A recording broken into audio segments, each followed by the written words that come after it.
सभी को नमस्ते। आज अत्यंत हर्ष का विषय है कि हमारे मध्य में भारत के एक युवा प्रतिभाशाली भौतिक वैज्ञानिक डॉक्टर आशुतोष कुमार जी में उपस्थित हैं। आपने अपने गहन शोध, वैज्ञानिक चिंतन, शैक्षणिक योगदान के माध्यम से विज्ञान जगत में अपनी एक विशिष्ट पहचान स्थापित की है। डॉक्टर आशुतोष कुमार जी ने भारत के प्रतिष्ठित शोध संस्थानों से पीएचडी और पोस्ट डॉक्टरल का कार्य संपन्न किया है। वर्तमान में आप मुंगेर विश्वविद्यालय के एक महाविद्यालय में प्राध्यापक के रूप में कार्यरत हैं। अब तक आपके 34 शोध पत्र अंतर्राष्ट्रीय जर्नल्स में प्रकाशित हो चुके हैं और आपकी एक पुस्तक भी अब तक प्रकाशित हो चुकी है। किंतु किसी भी वैज्ञानिक की यात्रा उसकी उपलब्धियों की सूची नहीं होती, तो उसके पीछे संघर्ष, परिश्रम, जिज्ञासा और ज्ञान के प्रति समर्पण की एक प्रेरणादायक कहानी होती है। आज हम उसी यात्रा को जानने का प्रयास करेंगे। डॉक्टर साहब, आपका हार्दिक स्वागत है। अब मैं आपसे निवेदन करूंगा कि हमारे श्रोताओं के लिए अपना परिचय स्वयं दें, साथ ही अपने बचपन, पारिवारिक परिवेश और प्रारंभिक शिक्षा के बारे में भी बताइए। धन्यवाद विशाल जी, आपने तो संक्षिप्त परिचय दे ही दिया है, लेकिन मैं फिर से अपना परिचय दे रहा हूँ। मेरा नाम आशुतोष कुमार है। मैं बिहार राज्य के लखीसराय जिले के अपनेर गांव का स्थायी निवासी हूँ, लेकिन वर्तमान में मैं पटना सिटी में रहता हूँ सपरिवार सहित। मेरी पारिवारिक स्थिति जो है यह है कि हम लोग कुल 6 सदस्य हैं, जिसमें से माता पिता, 3 बहनें और मैं। शुरुआती जो है आर्थिक स्थिति अच्छी नहीं रही, संघर्षों में जीवन व्यतीत हुआ। प्रारंभिक शिक्षा जो है पटना सिटी में ही हुई, पहले वहाँ के स्कूलों में, प्राइवेट स्कूलों में। यहाँ पर मैं कुछ अपने गुरुजनों का नाम लेना जरूर चाहता हूँ, जिन्होंने अपने पढ़ाने के बदले में मुझसे कोई फीस नहीं ली। उनका ये उपकार जो है हमेशा मैं उनके लिए ऋणी रहूंगा। जिनमें से प्रमुख हैं श्री वीरेंद्र नाथ विभावशु, जिनको कि लोग कवि सर के नाम से जानते हैं। दूसरे श्री संजय कुमार सिन्हा, तीसरे श्री मनोज कुमार। ये तीनों ने मेरे बचपन को और मेरे प्रारंभिक शिक्षा में बड़ा सहयोग दिया है। मैं उनका बड़ा आभारी हूँ। उसके बाद प्रारंभिक शिक्षा के बाद मेरी कॉलेज स्तरीय शिक्षा जो है पटना विश्वविद्यालय में हुई। मैं वहाँ से इंटरमीडिएट, ग्रेजुएशन और पोस्ट ग्रेजुएशन मैंने वहीं से किया। ग्रेजुएशन मेरा फिजिक्स ऑनर्स था और मास्टर्स मैंने फिजिक्स से की है। तो वे कौन सी ऐसी प्रेरणाएं थी जिन्होंने आपको फिजिक्स और रिसर्च के क्षेत्र में आने के लिए आपको अग्रसर किया? क्या कोई विशेष घटना या कोई पुस्तक या शिक्षक या कोई वैज्ञानिक ऐसे थे जिन्होंने आपको इसके लिए प्रेरित किया? विशाल जी, मेरा जो इंटरमीडिएट में विषय था, प्रमुख विषय थे, वो फिजिक्स, केमिस्ट्री, मैथ्स थे। जब मैंने 12वीं की परीक्षा पास की तो उसमें सबसे ज्यादा अंक मुझे भौतिकी में आया। वैसे मेरी जो अभिरुचि थी वो मैथमेटिक्स में थी, लेकिन जब मैंने पिताजी से बात की कि ग्रेजुएशन किस विषय से लेकर के आगे करना है, तो उन्होंने अपने दूसरे मित्रों से और अन्यों से इसके बारे में सलाह लिया, परामर्श लिए। तो लोगों ने बताया कि जो फिजिक्स के वाले लोग होते हैं, बड़े आगे जाकर के सूट-बूट और ठाट लोगों का प्रभावशाली जीवन होता है, जबकि जो गणित वाले लोग होते हैं उनका बड़ा सादा जीवन होता है। चूंकि हमारी स्थिति जो है शुरू की ठीक नहीं थी, आर्थिक तंगी से हमारा बचपन बीता है। हमारे पिताजी चाहते थे कि अगर भौतिकी में कुछ आगे कर पाए, कुछ नाम हो जाता है तो बड़ी अच्छी बात होगी। तो उन्होंने मुझसे कहा कि क्यों नहीं तुम भौतिकी में ही आगे ग्रेजुएशन कर लो। तो मैंने कहा कोई बात नहीं, हम कर लेंगे। तो एक तो ये प्रेरणा हुई कि इस वजह से हमको भौतिकी में प्रवेश मिला। दूसरी घटना यह है कि जब मैं वहाँ पटना साइंस कॉलेज में ग्रेजुएशन कर रहा था तो वहाँ मुझे प्रोफेसर सुमिता सिंह से मुलाकात हुई। वहाँ वो पोस्ट ग्रेजुएशन डिपार्टमेंट में अभी कार्यरत थी। वह शोध कार्य वगैरह करती रहती हैं और बच्चों को इससे जोड़ती हैं। तो उन्होंने भी मुझे इससे अपने शोध कार्यों में, अपने प्रोजेक्ट में उन्होंने जोड़ा। और फिर उन्हीं के माध्यम से मुझे प्रोफेसर विजय अवधेश सिंह, जो आईआईटी कानपुर के प्रोफेसर रह चुके हैं, वो मुंबई के Homi Bhabha centre for science education में NIUS, national initiative for under graduate science, और फिजिक्स ओलंपियाड के वो इंचार्ज थे। वो भी चूंकि बिहार से थे तो उनका भी विशेष लगाव रहा। वो हमेशा मुझे प्रोत्साहित करते रहते थे कि रिसर्च करो, आगे बढ़ो, इसमें अच्छा लगेगा। तो ये सब जो है कुछ फैक्टर्स हैं जो कि मुझे फिजिक्स की फील्ड में आने के लिए मजबूर किए। जहां तक घटना की बात है, तो जब मैं वहाँ प्रोजेक्ट कर रहा था HPCSE में, तो वहाँ मुझे एक प्रोजेक्ट लिखना था कि अपने इंटरेस्ट का एक प्रोजेक्ट लिखें, साइंटिफिक प्रोजेक्ट। तो मैंने वहां पे एक प्रोजेक्ट लिखा था कि सूर्य यान, यानी कि अगर कोई सूर्य पे जाना चाहेगा तो वो किस तरह का यान बना सकता है। तो मैंने वहां पे कुछ संभावनाएं अपनी व्यक्त की कि इस तरीके से हाँ हम लोग कर सकते हैं। हमने हनुमान जी की भी बात वहां पे रखी, तो बचपन में उड़ करके वहां सूर्य तक पहुंचे और उन्होंने अपने मुंह में उन्हें निगल लिया। अब यह एक काल्पनिक घटना हो सकती है या नहीं, वो दूसरी बात है, लेकिन मैंने मतलब सूर्ययान के बारे में एक लेख लिखा वहां और मैंने उन्हें भेजा। तो ये एक भी घटना है कि जो मुझे रिसर्च में आने के लिए प्रेरित किया। तो आपकी इस यात्रा में कई चुनौतियां भी आई होंगी, क्योंकि अक्सर देखा जाता है कि जो ऐसे कठिन मार्ग को चुनते हैं तो उनके रास्ते में चुनौतियां तो आना स्वाभाविक है। तो आपके जीवन में भी आई होंगी, तो उनका समाधान फिर आपने कैसे किया? चुनौतियां तो स्वाभाविक हैं, क्योंकि शोध के क्षेत्र में जाना और शोध करना किसी भी नए विषय पर तो ये हमेशा ही मुश्किल होता है। तो सबसे पहले जो बाधा थी वो ये थी कि किसी अच्छे संस्थान में प्रवेश लेना। इसके लिए जब मैं मास्टर्स कर रहा था उसी समय मैंने इसकी तैयारी शुरू कर दी। फिर मैंने NET, JRF, GATE, JEST, joint entrance screening test, इन सब परीक्षाओं में मैंने बैठा और इन सब परीक्षाओं को मैंने पास किया। जेस्ट के माध्यम से मुझे हरिश्चंद्र रिसर्च इंस्टीट्यूट प्रयागराज में आमंत्रण मिला कि आप यहाँ आइए और फिर से साक्षात्कार दीजिए। मैं वहां गया, लिखित परीक्षा दी, साक्षात्कार दिया और फिर मेरा उसमें चयन हुआ। यहाँ तक की जो बाधा थी वो तो सामान्य बाधा थी। इसके आगे जो बाधा थी वो ज्यादा इससे थी कि वहां जाने के बाद मुझे पता चला कि वहां जो बच्चे हैं वो पूरे भारतवर्ष से चुने हुए बच्चे आते हैं, एक बढ़कर एक। तो वहां पे मतलब उन बच्चों के साथ प्रतियोगिता करना आसान नहीं था, क्योंकि मैं एक छोटे जगह से था जहाँ पे शोध का उचित वातावरण नहीं है। लेकिन फिर भी मैंने अपनी हिम्मत नहीं हारी, शिक्षकों से लगातार बात की, वहाँ जो जितने मित्रगण थे उनसे लगातार विचार विमर्श किया।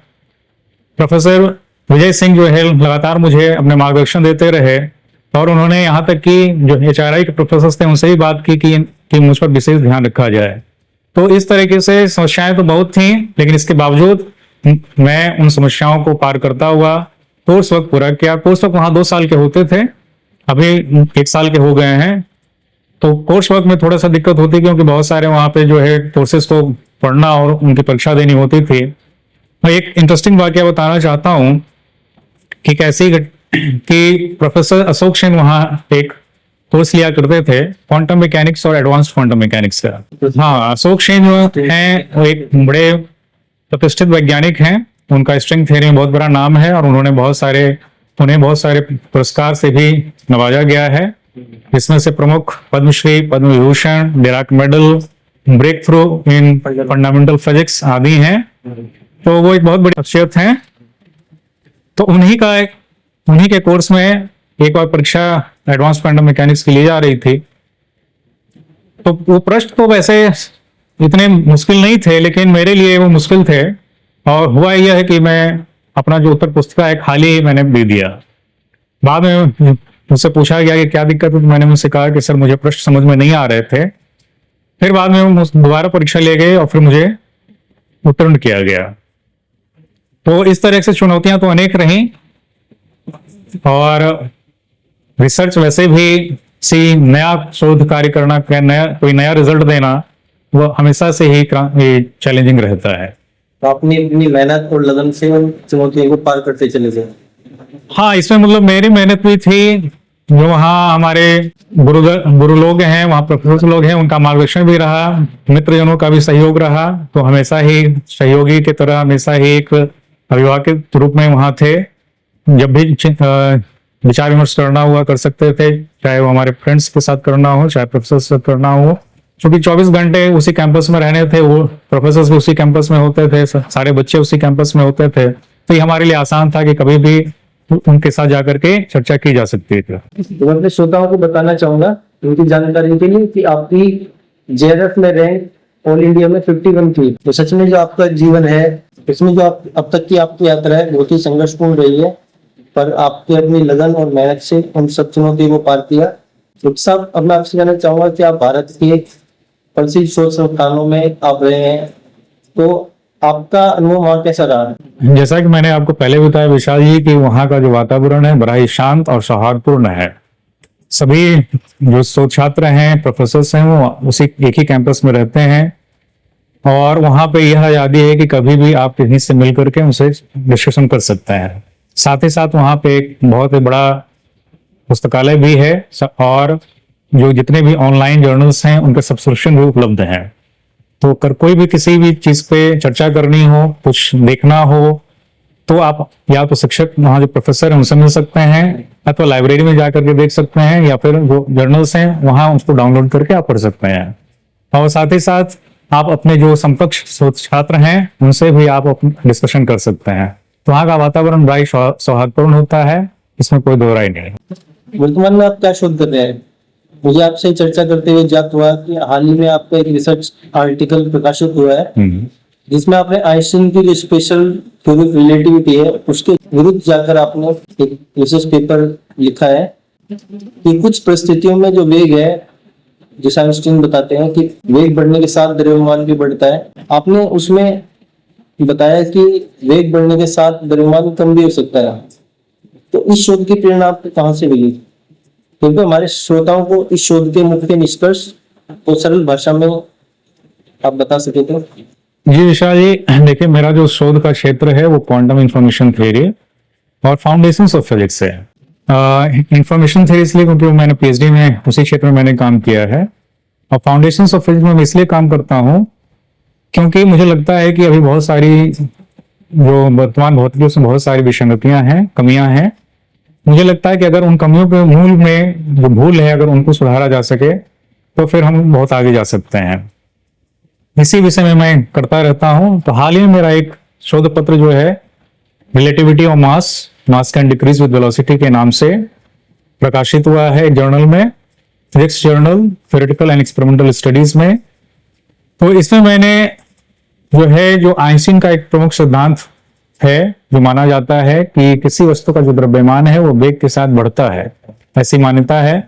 लेकिन मैंने अपने शोध पत्र में यह पाया कि यह जो मान्यता है कि वेग के साथ द्रव्यमान बढ़ता है एक स्पेशल घटना है, एक पर्टिकुलर सॉल्यूशन है एक डिफरेंशियल इक्वेशन का। जबकि इन जनरल क्या होता है कि किसी वस्तु का द्रव्यमान उसके वेग के साथ घटता है, ये उसके बाउंड्री कंडीशन को सेटिस्फाई करता है। सिर्फ कुछ कंडीशन में बढ़ता है वो। हाँ, वो पर्टिकुलर सॉल्यूशन है वो एक्चुअली क्या है कि वो आपके जो दो इनर्शियल फ्रेम्स हैं उनके बीच में जो इनर्शियल ट्रांसफॉर्मेशन है तो उस पर वो निर्भर करता है। हो सकता है कि जब आप लॉरेंस ट्रांसफॉर्मेशन ले रहे हो तो जो मास का एक्सप्रेशन है कुछ और हो, और जब आप गैलीलियन ट्रांसफॉर्मेशन ले रहे हो तो मास का एक्सप्रेशन कुछ और हो। तो ये जो बढ़ने का एक फॉर्मूला है मास का, वो दोनों केस में अलग अलग हो सकते हैं और अलग अलग होते हैं।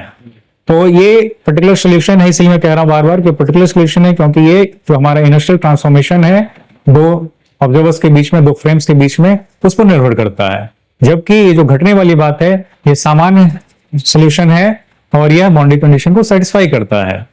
क्योंकि हम ये अनुभव भी करते हैं कि जो फोटोन है, न्यूट्रिनो वगैरह जो छोटे छोटे कण के रूप में है, पार्टिकल हैं, जो कण हैं वो उनका जो है वेग बहुत अधिक होता है।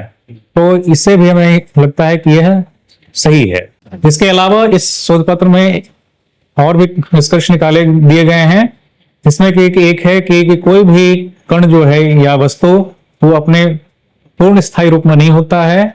और तीसरा यह है कि जो स्पीड ऑफ लाइट यानी जो प्रकाश का वेग है उससे भी अधिक वेग संभव हो सकता है इस सृष्टि में, इसकी चर्चा की गई है।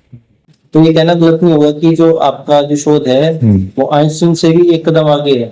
वो तो एक सीमित उसके लिए कह रहे हैं कि उसमें द्रव्यमान जो है बढ़ सकता है, पर आपने उसको एक जनरलाइज कर दिया, तो बड़ी पिक्चर आपने दुनिया के सामने रखी है। हाँ, इसे आप एक बड़ी पिक्चर के रूप में देख सकते हैं कि उस पर्टिकुलर सॉल्यूशन के अलावा भी मैंने कहा कि नहीं, जो मास है वो द्रव्यमान के वस्तु के वेग के साथ घटता है। तो एक अलग से भी एक उसमें सूचना हमें मतलब इंफॉर्मेशन मिलती है। तो इस शोध की आपको प्रेरणा कहाँ से मिली कि हमें इसी के ऊपर शोध करना चाहिए? पहला पॉइंट क्या था जिससे आपको मतलब ये आपके दिमाग में विचार आया? देखिए विशाल जी, ये जो है स्पेशल रिलेटिविटी का कोर्स हम लोगों को बीएससी के दौरान ही पढ़ाया जाता है। उसी समय जब मैंने इसे पढ़ा तो उसी समय से मुझे इसमें कुछ चीजें अटपटी सी लगती थी, बातें समझ में नहीं आती थी, क्योंकि वैसे भी ये जो जिस स्तर पे यहाँ बात होती है वो हमारे दैनिक जीवन में नहीं दिखता है। लेकिन अटपटी इसके जो सारांश हुआ करते थे, जो इसके निष्कर्ष हुआ करते हैं, वो बड़े अटपटे से लगते थे। इसलिए मुझे उस वहीं से इस बात पर मैं चिंतन मनन करता रहता था लगातार कि इसमें कुछ करना है, और यही जाकर के आगे शोध पत्र के रूप में विकसित हुआ और प्रकाशित हुआ। तो अक्सर ऐसा होता है कि कुछ बातें मैं पछती नहीं, वैसे ही कुछ जी बिल्कुल है, हाँ ऐसे ही बात है कि कुछ बातें अटपटी लगती हैं तो आप उसको चिंतन मनन करते हैं, बाद में कुछ फिर उस पर लिख लिखते हैं। तो इस विषय में आपको कोई साइंटिफिक कम्युनिटी से कोई प्रतिक्रिया अभी तक प्राप्त हुई है? प्रत्यक्ष रूप से तो अभी कोई प्रतिक्रिया नहीं मिली है, लेकिन हाँ इसको लिखने के बाद मैंने इन्हें इस शोध पत्र को ऑनलाइन प्लेटफॉर्म्स पर डाला था, जैसे कि रिसर्च गेट, गूगल स्कॉलर, विक्सा आदि पर। तो रिसर्च गेट पर मुझे अच्छी अच्छी प्रतिक्रिया आई, लोगों ने इस काम को पढ़ा और रिकमेंड भी किया, तो मुझे लगता है एक पॉजिटिव साइन है।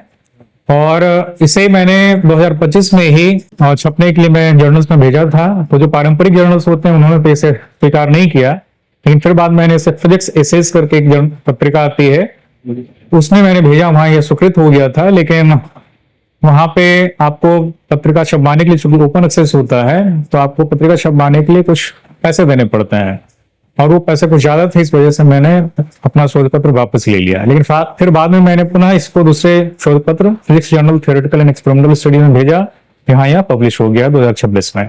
तो यदि जो आपके इस शोध पत्र में जो आपने निष्कर्ष दिए हैं, यदि वे जो वैज्ञानिक जगत में अच्छे मान्यता प्राप्त कर लेते हैं, तो उसका भौतिकी पे क्या प्रभाव पड़ेगा, आपको क्या लगता है?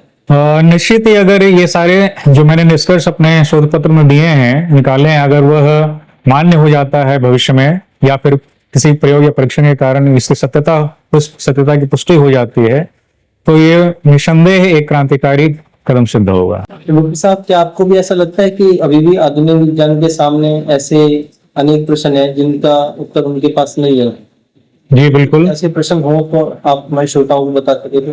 जी बिल्कुल, मुझे तो ऐसा लगता है कि बहुत सारी कमियां हैं वर्तमान भौतिकी में, जैसे कि अभी वर्तमान भौतिकी में जो स्पेस और काल यानी कि आकाश और समय का जो कॉन्सेप्ट धारणा है, उसके बारे में हमें पूरी तरीके से जानकारी नहीं है। फिर हम कहते हैं कि डार्क एनर्जी है, डार्क मैटर है, वो क्या है, उनका क्या स्वरूप है, हमें इसके बारे में मालूम नहीं है। इनका क्रिया विज्ञान क्या है, ये हमें मालूम नहीं है। मुझे लगता है ऐसे अनेकों प्रश्न हैं वर्तमान भौतिकी में जिनका कि अभी उत्तर देना बाकी है। मैकेनिज्म तो ऐसे बहुत सारे होंगे जिनका उत्तर नहीं दिया सकता। बिल्कुल बिल्कुल। आपका वैदिक भौतिकी से जुड़ा हुआ आपका कैसे हुआ? पहली बार आपको कब लगा कि वैदिक साहित्य में वैज्ञानिक अध्ययन की आवश्यकता है? मैं आर्ट्स ग्रंथ वैसे तो बचपन से ही पढ़ता आ रहा हूँ, और जहाँ भी मुझे इस तरह की मतलब भौतिकी से संबंधित कोई पुस्तक मिलती थी जहाँ पर कि कुछ सूर्य के बारे में, आकाश काल के बारे में इस तरह की चर्चा होती थी, तो मुझे बड़ा आकर्षित करता था, मैं उन्हें पढ़ता था। लेकिन उसमें वो स्पष्टता नहीं होती थी, लेकिन फिर भी स्पष्टता न होने के कारण भी, लेकिन मुझे यहीं से झुकाव मिला कि मैं आगे वेदादि जो आर्ट्स ग्रंथ हैं उनका मैं अध्ययन करूं। इसी क्रम में मुझे आचार्य अग्निपथ नैष्टिक जी का वेद विज्ञान आलोक के बारे में जानकारी मिली, और जब मैंने उसे देखा तो मुझे बड़ा ही उत्सुकता हुई और मैं प्रभावित हुआ कि उसमें बड़ा ही विस्तृत ढंग से, विस्तार से जो है कि चीजों को लिखा गया है, बताया गया है कि आकाश क्या है, काल क्या है, रश्मियां क्या हैं, इस तरीके से। तो ये जो एक पुस्तक थी वो मुझे मतलब वैदिक भौतिकी की ओर आने के लिए और आकर्षित किया।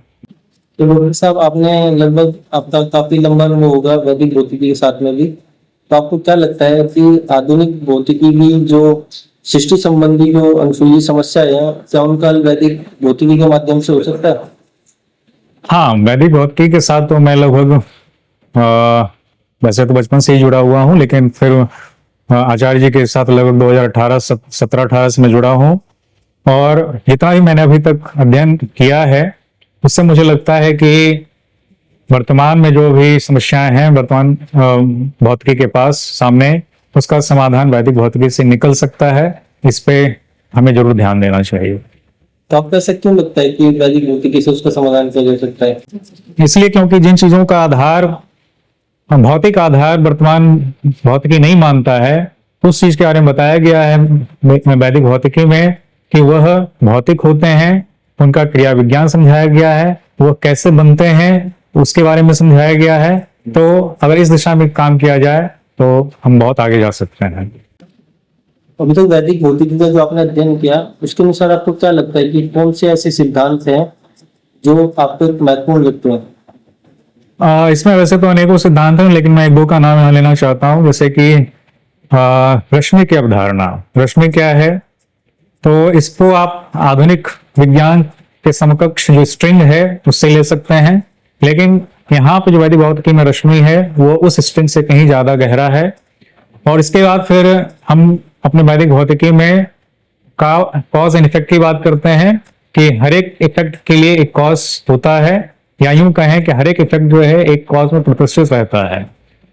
फिर है कि यहाँ पर आकाश और काल की भौतिकता के बारे में बात की गई है। तो इस तरह के अनेकों सिद्धांत हैं, कैसे रस्में एक दूसरे से मिलकर के अलग अलग जो है कि पदार्थ बनाते हैं। तो इस तरह से मतलब अनेकों सिद्धांत हैं जिनका कि अभी वर्तमान भौतिकी में प्रत्यक्ष रूप से अवतरण नहीं हुआ है। स्ट्रिंग्स में तो कुछ ही स्ट्रिंग्स मानते हैं और उनकी प्रॉपर्टी उनको अच्छे से नहीं पता होती, पर वैदिक भौतिकी में तो लगभग हर रश्मि के बारे में डिटेल से लिखा जा सकता है और हमें मिलता है आज साहित्य ग्रंथों में। हाँ, स्ट्रिंग थ्योरी के बारे में जहां तक बात है कि लोग इसका अध्ययन तो पूरे विश्व में लोग कर रहे हैं, लेकिन यह भी एक मैथमेटिकल थ्योरी है। इसके बारे में भी कोई एक्सपेरिमेंट या प्रूफ जो है भौतिक स्तर पर नहीं मिला है। तो कैसे मतलब स्ट्रिंग कार्य करती हैं इसके बारे में मुझे कोई जानकारी नहीं है, लेकिन मैं समझता हूँ कि जो हमारा वैदिक भौतिकी का जो रश्मि की अवधारणा है वो इससे कहीं ज्यादा है। आजकल आपने देखा होगा कि कुछ लोग वैदिक भौतिकी का अध्ययन किए बिना उसे षोडशांश कह देते हैं। ऐसे लोगों को आप क्या कहना चाहेंगे? ये दुर्भाग्यपूर्ण है। मैं समझता हूँ कि वे लोग पूर्वाग्रह से ग्रसित हैं। उन्हें इस तरह की मानसिकता नहीं रखनी चाहिए कि अगर किसी चीज में प्रयोग परीक्षण या मैथमेटिक्स नहीं है तो उसे सीधे सीधे तौर पर नकार देना चाहिए। ऐसे बहुत सारी चीजें हो सकती हैं और होती हैं जिनको कि हम हमेशा मैथमेटिक्स के थ्रू नहीं देखते हैं, लेकिन फिर भी वो चीजें को हम एक्सेप्ट करते हैं। मैं लोगों को यही सलाह दूंगा कि पूर्वाग्रह से बचें और स्वाध्याय कर चिंतन मनन करें, तो उनकी सोच में परिवर्तन होगा। वैदिक विज्ञान और आधुनिक विज्ञान में आप मूलभूत अंतर क्या देखते हैं? कुछ लोग कहते हैं कि विज्ञान तो विज्ञान होता है, उसको आधुनिक और वैदिक कहने से क्या हुआ? हाँ, ये बात सही है कि विज्ञान विज्ञान ही होता है, लेकिन आप क्या चीज लेकर के आगे बढ़ते हैं, आप किन अजम्पशंस को आगे लेकर के बढ़ते हैं, इस पर निर्भर करता है। कि अगर मैं कुछ अजम्पशंस ले लूं तो मैथमेटिक्स तो मैं उसके आधार पर बना सकता हूं, लेकिन क्या वो फिजिकल रियलिटी के साथ तालमेल रखता है? तो अगर ऐसा नहीं होता है तो फिर वो एक मैथमेटिकल थ्योरी रह करके हो जाएगी, वो एक फिजिकल थ्योरी नहीं बन पाएगी। तो मैं समझता हूँ कि उसी तरह का जो है यहाँ पे कुछ कमियां वर्तमान भौतिकी में है, और जबकि इन सभी चीजों की बात वैदिक भौतिकी विस्तृत रूप से करता है। और इसमें सबसे बड़ा अंतर तो यह है कि देखिए कि जो भौतिक विज्ञान है वर्तमान का, वो अपनी सीमाओं में बंधा हुआ है, प्रयोग परीक्षण और मैथमेटिक्स से सीमाओं में बंधा हुआ है। जबकि जो हमारा वैदिक भौतिकी है ऋषि मुनियों के गूढ़ ज्ञान और उनके जो उन्होंने अपने साधना करके सिद्धि अवस्था में जाकर के जो प्राप्त की है उसके आधार पर है। तो निश्चय ही जो यह आप्त वचन है या जो आप्त प्रमाण है ऋषियों का, यह गलत मैं नहीं मानता हूं। इसलिए इन दोनों में बहुत ही इस स्तर पर जो है कि अंतर व्यापक है। वर्तमान विज्ञान जो है मुश्किल से 200, 300 या 400 वर्ष पुराना है, जबकि हमारे ऋषि मुनियों का ज्ञान जो है हजारों वर्षों पुराना है। तो यह और अभी जब हम इसमें स्वाध्याय करके देखते हैं तो हम देखते हैं कि ये चीजें अभी भी ये जो हमारा वर्तमान वैदिक विज्ञान वर्तमान भौतिकी है उससे तालमेल खाता है या उससे कहीं ज्यादा बढ़कर के है। तो इसमें कोई संदेह नहीं कि दोनों में बहुत अंतर है, और जो वैदिक भौतिकी है वो हमारी समस्याओं का हल करने में पूर्ण रूप से समर्थ है। वैदिक विज्ञान को जब से सृष्टि का प्रारंभ हुआ, महर्षि ब्रह्मा के टाइम से, तो वैदिक विज्ञान का तो एक बहुत लंबा इतिहास है। बिल्कुल। तो वैदिक भौतिकी के भविष्य को लेकर आप क्या सोचते हैं, और इसके लिए आपकी क्या योजना है? मैं समझता हूँ कि वैदिक भौतिकी का भविष्य बड़ा ही उज्जवल है। लोग इसमें जुड़े हैं और मैं तो खैर मैं इसमें जुड़ा ही हुआ हूँ। मैं अभी आगे, मेरा प्रयास है कि मैं आगे इस वैदिक भौतिकी के आधार पे कुछ शोध पत्र लिखूं, और मैं निवेदन करता हूं कि और भी जो लोग हैं जो वेदादि आर्ष ग्रंथों में श्रद्धा रखते हैं वो भी इन चीजों को पढ़ें, स्वाध्याय करें, चिंतन मनन करें और लेख लिखें, ताकि इसका प्रचार प्रसार हो सके। तो आप इसमें क्या संभावनाएं देखते हैं कि इसके ऊपर काफी कार्य हो सकता है? बिल्कुल, वैदिक भौतिकी के आधार पर बहुत कार्य किए जा सकते हैं। तो आधुनिक विज्ञान में तो अभी उनका एक तरह से सीमा आ गई उनके, तो उससे वो आगे नहीं बढ़ पा रहे। हाँ, वो अपनी सीमाओं की वजह से अपने एक ठहराव की स्थिति में आ चुके हैं, जबकि वैदिक भौतिकी में इस तरह की बात नहीं है। हम अपने जो प्रमाण हैं, 3 परिमाण, प्रत्यक्ष, अनुमान और आप्तवचन के आधार पे, विशेष रूप से आप्तवचन के आधार पर, क्योंकि हम ऋषि मुनियों के ज्ञान की बात कर रहे हैं, तो उसके आधार पर हम बहुत आगे बढ़ सकते हैं, आगे जा सकते हैं। मतलब वैदिक विज्ञान का जो फील्ड है वो ओपन है, आप वहाँ किसी भी लिमिट तक आप जा सकते हैं। हाँ, वहां पे जो हमारे मूल तो हमारा फिक्स है, लेकिन उसके आधार पे जो प्रयोग है उसकी संभावनाएं अनंत हैं। तो जो विद्यार्थी इस भौतिक विज्ञान में शोध करना चाहते हैं, उन्हें आप क्या सलाह देंगे कि उन्हें विषय कैसे तैयारी करनी चाहिए? उन लोगों को मैं यह सलाह देना चाहूंगा कि सबसे पहले तो जो पढ़ रहे हैं उसको बड़ा ही सही ढंग से पढ़ें। उसके बाद जो वर्तमान वैदिक भौतिक विज्ञान है उसका अच्छे से पढ़ाई करें, उनकी कमियों को जानें, क्योंकि बिना कमियों को जाने आप ये नहीं ढूंढ पाएंगे कि उसका समाधान कैसे निकालना है। तो जो वर्तमान विज्ञान के जो अजम्पशंस हैं और जो कमियां हैं उनको आप समझें, और फिर उन कमियों को आप देखें क्या वैदिक भौतिकी के आधार पर उसका समाधान निकाला जा सकता है। तो इस तरीके से मैं कहूंगा कि आप पहले ये वर्तमान विज्ञान को पढ़ें, समझें, उनकी कमियों को नोट करें, और फिर वैदिक भौतिकी में आकर के उसके आधार पे शोध पत्र लिखें। डॉक्टर साहब, विज्ञान के क्षेत्र में सफलता पाने के लिए सबसे आवश्यक गुण क्या है? जिज्ञासा, परिश्रम, अनुशासन या कुछ और? आपको क्या लगता है? आपने जो कहा भी कि जिज्ञासा, परिश्रम, ये सभी तो जरूरी है ही, साथ ही साथ सेल्फ मोटिवेशन यानी दृढ़ निश्चय होना जरूरी है। क्योंकि शोध के क्षेत्र में अक्सर होता है कि आप बड़ा ही कभी कभी अकेले पड़ जाते हैं, फ्रस्ट्रेट हो जाते हैं, तो वहां सेल्फ मोटिवेशन जो है कि नहीं मुझे बढ़ते रहना है, करते रहना है, इस तरह की भावना होना बहुत ही जरूरी है। भारत को यदि वैज्ञानिक दृष्टि से विश्व गुरु बनाना है तो इसमें युवाओं की क्या भूमिका हो सकती है? भारत को विश्व गुरु बनाने में मैं समझता हूँ कि सबसे ज्यादा भूमिका युवाओं की ही है। उनमें ऊर्जा अधिक होती है, वह जब कुछ करने को ठान लें तो कर सकते हैं। और चूंकि हमारा भविष्य वर्तमान ही भविष्य होता है, तो हमारा वर्तमान जो है हमारे युवा हैं, वो अगर इस दिशा में श्रद्धा के साथ आगे बढ़ते हैं कि नहीं हमारा जो ऋषि मुनियों का ज्ञान है वह गलत नहीं है, उनसे हम अपनी समस्याओं का हल निकाल सकते हैं, तो हम निश्चय ही इन समस्याओं का हल करते हुए आगे बढ़ेंगे और भारत जो है अपने आप को फिर से पुनः विश्व गुरु के रूप में स्थापित कर सकता है। तो प्रिय श्रोताओं, आज आपने देखा कि एक वैज्ञानिक का जीवन कितना संघर्षपूर्ण होता है।